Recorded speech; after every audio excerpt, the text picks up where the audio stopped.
Dahil sa pinost ko yung video ko na nangutang ako ng pinampuhunan ko noon dito sa JC, may nagtanong sa akin kung hindi ba daw ako natakot na nangutang tapos ilalagay ko dito sa business na walang kasiguraduhan.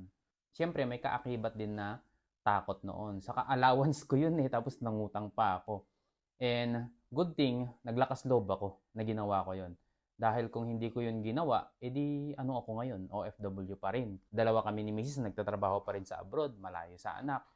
O, hindi nakapagpundar ng mga bahay, walang mga sasakyan, at hindi ako kumita ng 15 million dito sa business na to kung hindi ako naglakas ng loob noon. Buti na lang talaga. Nilakasan ko talaga yung loob ko, nangutang ako, kahit alam kong walang kasiguraduhan, lalong-lalo na noon kasi sobrang hirap gawin ang business noon.